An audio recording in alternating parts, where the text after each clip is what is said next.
பாரதி. அவன் ஒரு பைந்தமிழ் தேர்ப்பாகன், அவன் ஒரு செந்தமிழ் தேனி.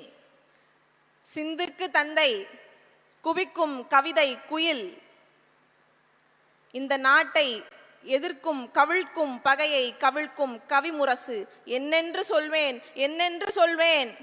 பாரதி தமிழால் தகுதி பெற்றதும் தமிழ் பாரதியால் தகுதி பெற்றதும் அப்படின்னு பாடியிருக்கிறாரு எங்கள் புரட்சி பாவலன் பாரதிதாசன். பாரதிதாசனுக்கு தெரியாத பாரதிய, பாரதிதாசன் படிக்காத பாரதிய இந்த ஈர வெங்காயம் ஈவேரா படிச்சுட்டாரா?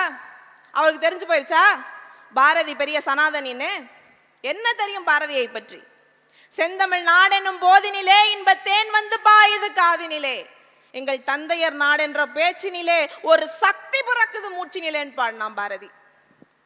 நாடு விடுதலை அடையிறதுக்கு முன்னாடியே செந்தமிழ் நாடுன்னும் போதினிலே, தமிழ்நாட்டுக்கு தமிழ்நாடுன்னு பேர் வரதுக்கு முன்னாடியே செந்தமிழ் நாடுன்னு சொல்லிட்டாயா? அப்படி சொன்னவன் உனக்கு பார்ப்பான், அப்படி சொன்னவன் உனக்கு சனாதனி. இந்த ஈர வெங்காயம் ஈவேரா என்ன சொன்னிச்சு? செந்தமிழ் நாடுன்னும் போதினிலே வெங்காயம் பாயுது காதினிலேன்னார். சனியனான தமிழ் மொழின்னர் சொன்னாரா இல்லையா? சனியனான தமிழ் மொழி, தாய்மொழி நாய்மொழி. இன்னும் என்னென்ன சொல்லியிருக்கிறார் என் தாய்மொழியை பற்றி?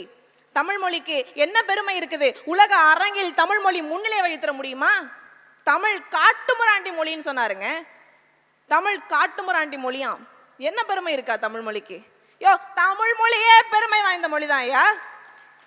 உலகத்துல இருக்கவன் எல்லாம் அவன் தாய்மொழியில பேசிக்கிட்டு இருக்கான். அந்த மொழிகளுக்கெல்லாம் தாய்மொழியில நான் மட்டும்தான் ஐயா பேசிக்கிட்டு இருக்கேன். அப்ப என் மொழி தகுதி வாய்ந்த மொழி இல்லையா? என்ன தெரியும் தமிழ் மொழியை பற்றி இவர்களுக்கு? தமிழ் மொழி தகுதி வாய்ந்த மொழியா இருந்ததுனாலதான் தமிழ் மொழியை வச்சு ஏச்சு பொழைச்சு 100கணக்கான கோடி சம்பாரிச்சிருக்காரு இந்த ஈர வெங்காயம் ஈவேரா. உண்டா இல்லையா? 80 ஆண்டு காலமா தமிழ் மொழியை வச்சு தானே தமிழ்நாட்டில் அரசியல் பண்ணிட்டு இருக்காங்க இந்த திராவிட இயக்கங்கள். என்ன தெரியும் உனக்கு தமிழ் மொழியை பத்தி? யாம் அறிந்த மொழிகளிலே தமிழ் மொழி போல் இனிதாவது எங்கும் காணோம்னு பாடிட்டான். யாம் அறிந்த புலவர்களிலே கம்பனை போல் வள்ளுவன் போல் இளங்கோவை போல் பூமிதனில் யாங்கனுமே பிறந்ததில்லை, உண்மை வெறும் புகழ்ச்சி இல்லைன்னாங்க என் பாட்டன் பாரதி. நீ என் புலவர்களை என்ன சொன்ன? தமிழ் புலவர்கள் நாய்கள், நாய் போல் எச்சில் கடிப்பவர்கள், நாய் போல் எலும்பு கடிப்பவர்கள், எச்சில் நக்குபவர்கள். தமிழ் புலவர்களை தூக்கிலிட வேண்டும் அப்படின்னு சொன்னாருங்க இந்த ஈவேரா. சொன்னாரா இல்லையா? அது மட்டுமா சொன்னாரு? தமிழர்களுக்கு 5 எதிரிகள் இருக்கிறாங்க. கம்பன், வள்ளுவன், இளங்கோ, தொல்காப்பியன். இந்த மாதிரி 5 புலவர்கள். இவங்க 5 பேருமே தமிழர்களுக்கு எதிரிகள் அப்படின்னு சொல்லி சொன்னாருங்க. 5 புலவர்களும் தமிழர்களுக்கு எதிரியா?